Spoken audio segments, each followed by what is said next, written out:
Bulletin की शुरुआत करते एक बड़ी और अहम खबर के साथ। दिल्ली के डिप्टी सीएम मनीष सिसोदिया और दिल्ली के स्वास्थ्य मंत्री सत्येंद्र जैन ने अपने पदों से इस्तीफा दे दिया है। इससे पहले मनीष सिसोदिया को सुप्रीम कोर्ट से भी झटका लगा है, जहां उन्होंने अपनी गिरफ्तारी के खिलाफ याचिका डाली थी।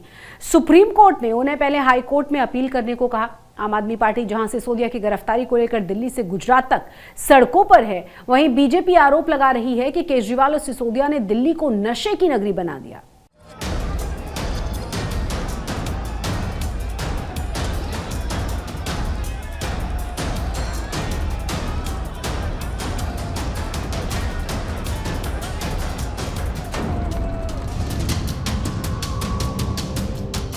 शराब घोटाले के मामले में गिरफ्तार किए गए दिल्ली के डिप्टी सीएम मनीष सिसोदिया को सुप्रीम कोर्ट से बड़ा झटका लगा है।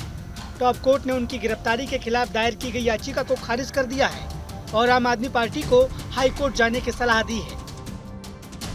इसी के साथ मनीष सिसोदिया ने अपने पद से इस्तीफा दे दिया है। आखिरकार दिल्ली की जनता की ये बड़ी जीत हुई है। दोनों भ्रष्ट मंत्रियों को, मनीष सिसोदिया और सत्येंद्र जैन को, कैबिनेट से हटना पड़ा है। और जो दबाव लगातार हम लोग डाल रहे थे कि भ्रष्टाचारी मंत्रियों को कैबिनेट से बाहर करो, मनीष सिसोदिया और सत्येंद्र जैन का इस्तीफा लो। ये भारतीय जनता पार्टी के कार्यकर्ताओं की जीत है, सच्चाई की जीत है। और मैं शराब घोटाले में लिप्त इस शराब घोटाले के सूत्रधार 2 से 12% की दलाली के सूत्रधार अरविंद केजरीवाल को भी कहता हूं कि अब तुम्हें भी इस्तीफा देना होगा, क्योंकि ये लड़ाई अभी थमी नहीं है। उधर सिसोदिया की गिरफ्तारी के बाद से आप कार्यकर्ता आपे से बाहर हो गए हैं। दिल्ली से लेकर गुजरात तक आम आदमी पार्टी के कार्यकर्ताओं को काबू में करने के लिए पुलिस और सुरक्षा बलों के पसीने छूट गए। मनीष सिसोदिया की गिरफ्तारी की खबर गुजरात पहुंची तो आम आदमी पार्टी के कार्यकर्ता भी सड़कों पर आ गए और केंद्र सरकार पर षड्यंत्र रचने का आरोप लगाया। લોકશાહી में अनेक तपास एजेंसीओं ने आम आदमी पार्टीना कार्यकरों ने नेताने दबाववा माटेनी आ सरकारनी एक बहु मोटी षड्यंत्र छे अने शिक्षणना दिल्लीना जनेता एवा मनीष सिसोदियाने न्याय मळे ते माटे अमे आजे विधानसभामां पण उठाववाना छे अने अमे भाजपनी आ नीतिओथी डरवाना नथी। सिसोदिया की गिरफ्तारी के खिलाफ आम आदमी पार्टी सड़क से लेकर सोशल मीडिया तक बीजेपी को घेरने का काम कर रही है। आम आदमी पार्टी की गुजरात यूनिट ने ट्विटर पर stand with Manish Sisodia campaign चलाना शुरू कर दिया है, जिसमें आम आदमी पार्टी के गुजराती नेता सिसोदिया के साथ अपनी फोटो लगा रहे हैं।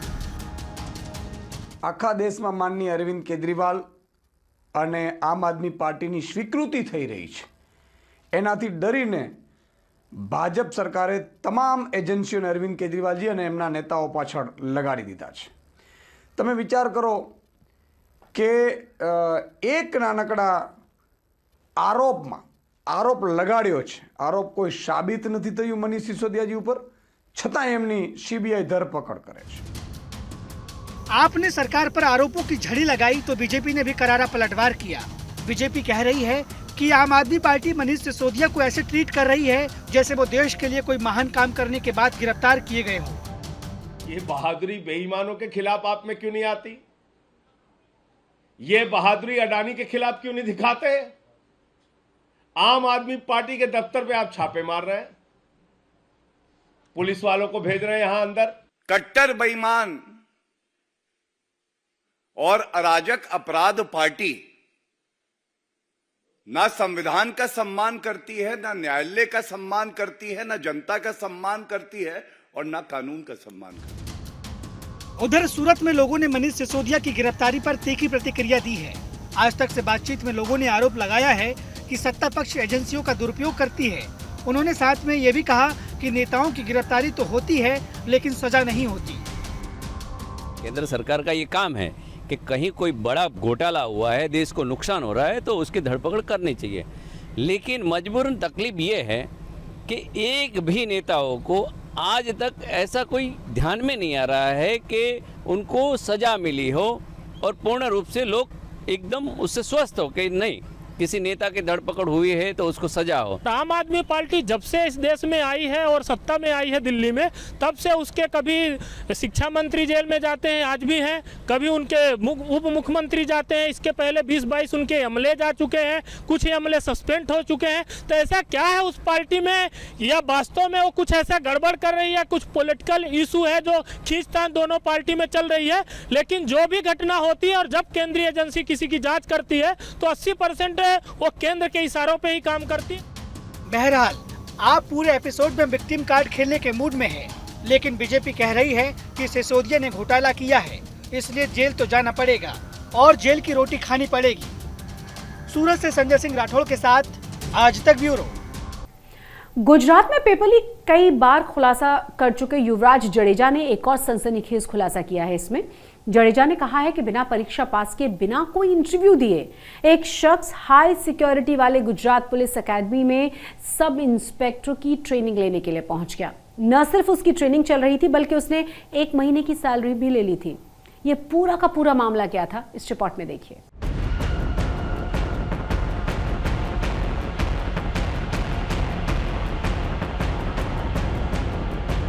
मयूर तड़वी की यह तस्वीर सब इंस्पेक्टर की ट्रेनिंग के दौरान की है, जब वो हाई सिक्योरिटी वाली गुजरात पुलिस अकादमी के अंदर सब इंस्पेक्टर की ट्रेनिंग ले रहा था। ट्रेनिंग के दौरान इसे 1 महीने का वेतन भी मिल चुका था। लेकिन मयूर तड़वी के बारे में जो खुलासा हुआ है वो हैरान करने वाला है। मयूर तड़वी ने ना तो सब इंस्पेक्टर की कोई परीक्षा पास की थी, ना कोई इंटरव्यू दिया था, ना ही किसी फिजिकल परीक्षा पास करने का उसके पास कोई रिकॉर्ड था। लेकिन फिर भी वो सब इंस्पेक्टर की ट्रेनिंग लेने करई के गुजरात पुलिस अकादमी में पहुंच गया। ये सनसनीखेज खुलासा गुजरात आम आदमी पार्टी का युवा नेता युवराज सिंह जडेजा ने किया है। युवराज गुजरात में कई बार पेपर लीक के मामले को भी उजागर कर चुके हैं। युवराज इस मामले में भ्रष्टाचार के गंभीर आरोप लगाते हुए पूछते हैं कि आखिर मयूर तड़वी की एंट्री पुलिस अकादमी में कैसे हुई। મયુર કુમાર લાલજીભાઈ તડવી આ વ્યક્તિ જે અત્યારે સ્કોડ 5 છે એમાં નોકરી ટૂંકમાં એમાં અત્યારે તાલીમ લઈ રહ્યા છે અને ચેસ્ટ નંબર એ ભાઈનો છે 140 અને અત્યારે બી નથિયારી પોલીસ સબ ઇન્સ્પેક્ટરની બેચ જે 21 નંબરની છે એ અત્યારે એમાં ટ્રેનિંગ લઈ રહ્યા છે। હવે સીધો જ પ્રશ્ન અમને એમ થયો કે આ ભાઈ ટ્રેનિંગ સેન્ટર સુધી કઈ રીતે પહોંચ્યા કે ન પ્રિલિમિનરી ન ફિઝિકલ કે ન મેન્સ કે કોઈ પરીક્ષા પાસ નહીં, वगर परीक्षा सीधा पुलिस बनी गया। जडेजा ने आरोप लगाया है कि 1 साल पहले परीक्षा हुई थी और सब इंस्पेक्टर के 13,082 पद खाली थे। लेकिन इस बार तो पेपर लीक से एक कदम आगे जाकर सीधे सरकारी दस्तावेजों से छेड़छाड़ कर फर्जी व्यक्ति को पुलिस अकादमी में प्रवेश दे दिया गया। उन्होंने वरिष्ठ पुलिस अधिकारियों की मिलीभगत का भी आरोप लगाया है। भाई 1 महीना थी ट्रेनिंग ले छे, 1 महीना थी पगार ले छे અને પગારની સાથે તો ઠીક છે, પણ આ ભાઈને કરાઈ ટ્રેનિંગ સેન્ટરમાં એન્ટ્રી કઈ રીતે મળી? મારા માટે મૂળ પ્રશ્ન જાણવો ઈ આ છે।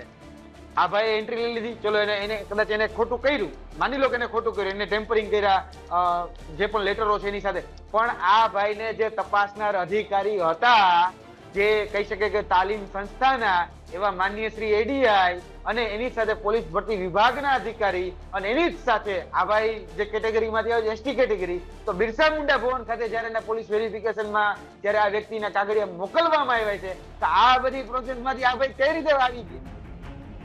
युवराज जडेजा ने उच्च स्तरीय जांच और तत्काल कार्रवाई की मांग की है। उन्होंने सब इंस्पेक्टर की ट्रेनिंग ले रहे सभी उम्मीदवारों के सत्यापन कराए जाने की मांग की है। हालांकि सूत्रों के मुताबिक मयूर तड़वी को हिरासत में ले लिया गया है। उच्च स्तरीय जांच शुरू कर दी गई है।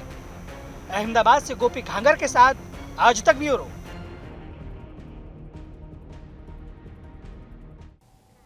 गुजरात के वलसाड से है ये खबर, जहां बीती रात एक फार्मा कंपनी में भीषण आग लगी थी। सरिगम केमिकल जोन में 2 मंजिला इमारत में ये फार्मा कंपनी चल रही थी और उसी में आग लगी। बताया ये जा रहा है कि धमाके के साथ ही आग लगी और फैलती चली गई। आग फैलते ही 2 मंजिला इमारत का एक हिस्सा ढह गया। इस हादसे में फार्मा कंपनी के 3 कर्मचारियों की मौत की खबर है, जबकि 2 स्टाफ बुरी तरह से जख्मी हुए हैं। आशंका ये जताई जा रही है कि इमारत के मलबे में कुछ और भी लोग फंसे हो सकते हैं। फिलहाल राहत और बचाव का काम जारी है। विस्फोट किस वजह से हुआ ये साफ नहीं हो पाया। भाई सरिगम जेडीसी में केमिकल प्लॉट में आग लगी है, तो हम तुरंत ही आ गए और वैन केमिकल फार्मा ऐसी कोई कंपनी है और आग के हिसाब से काटमाल थोड़ा दब गया है, तो 2 बॉडी मिली है अभी, तो अभी काटमाल खसेड़ रहे हैं, तो उसके अंदर से कितनी बॉडी मिले वो पता नहीं चल सकता। भारत की सांस्कृतिक विरासत से दुनिया को रूबरू करवाने के लिए भारतीय रेलवे ने भारत गौरव यात्रा ट्रेन की शुरुआत की है। दिल्ली से 8 दिनों की पहली यात्रा पर गुजरात के लिए भारत गौरव यात्रा ट्रेन की शुरुआत होने वाली है। इस ट्रेन में सवार होने के लिए पर्यटक बड़े खुश हैं, उत्साहित हैं।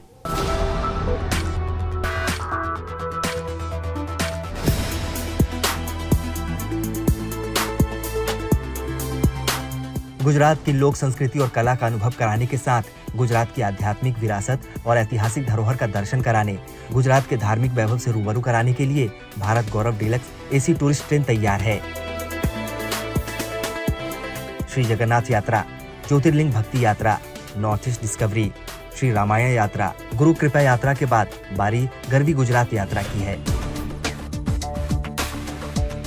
इस यात्रा के दौरान डीलक्स एसी रूम के एहसास और 5 स्टार जायके के साथ गुजरात को करीब से देखने का सुनहरा मौका मिल रहा है।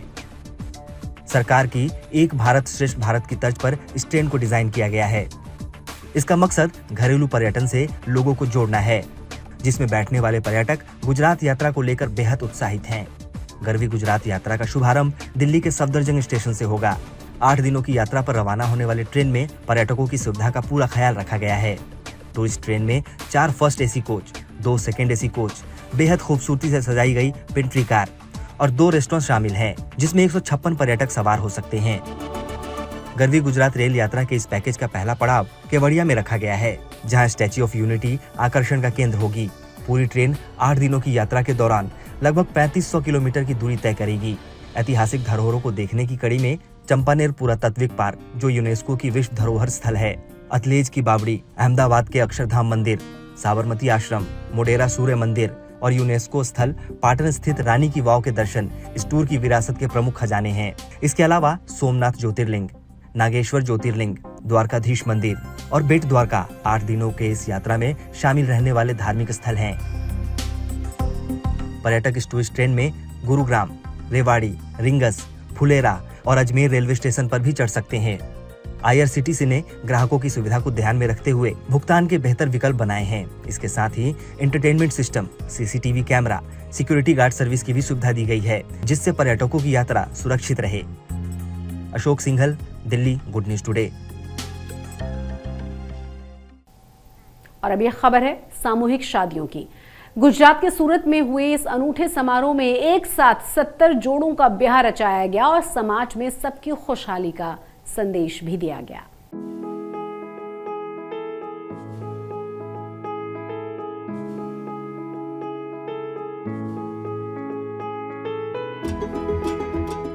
एक दूजे को एक साथ वरमाला पहनाते इतने सारे जोड़े।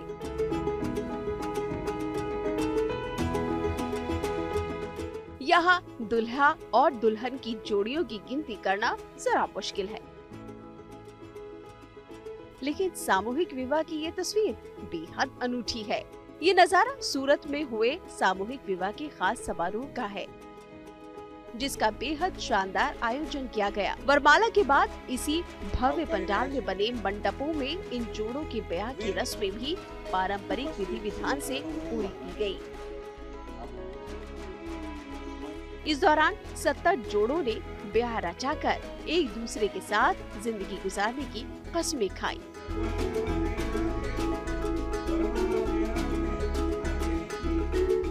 इस शानदार शादी समारोह का आयोजन सूरत की एक गैर सरकारी संस्था की ओर से किया गया था, ताकि उन परिवारों की बेटियों का ब्याह भी धूमधाम से हो सके जो इसका खर्च उठाने में सक्षम नहीं है। मैं एक मिडिल क्लास फैमिली से हूँ। मेरे पापा डायमंड में काम करते हैं और मेरा ख्वाब था कि मैं बहुत बड़े धूमधाम से शादी करूँ। मेरे फैमिली वाले लोग आए, लेकिन वो मेरे पापा की इतनी वो थी नहीं, इसलिए गोविंद काका ने जो मैरिज करवाया उसमें बहुत बड़ा, हाँ बहुत ज्यादा। मैं एक छोटे परिवार से हूँ और हर लड़की का ख्वाब होता है कि उसकी शादी अच्छे से धामधूम से हो, और वो ख्वाब गोविंद जी ने हमारा ख्वाब पूरा किया है, हर लड़की का पूरा किया है। उसको खूब खूब धन्यवाद। संस्था की ओर से हर साल अपने स्टाफ की बेटियां और बेटों के सामूहिक विवाह का आयोजन किया जाता है। साथ ही साथ बेटियों के ब्याह के लिए जरूरतमंद परिवारों की मदद भी की जाती है। ये तो हर साल की ट्रेडिशनल है और भगवान की कृपा से यही हमारा फैमिली मेंबर समझकर हम उनका मैरिज करते हैं, तो हम कोई उपकार नहीं करते, क्योंकि हमारा SRK का ही सब फैमिली मेंबर है, इनके लिए हम करते हैं। संस्था की ओर से अब तक 650 जोड़ों को सामूहिक ब्याह के जरिए हम सफर बनाया जा चुका है। इस बार भी यहाँ हजारों लोग इस अनूठे आयोजन के गवाह बने और इन बेटियों को नई जिंदगी शुरू करने के लिए शुभकामनाएं दी। Bureau report.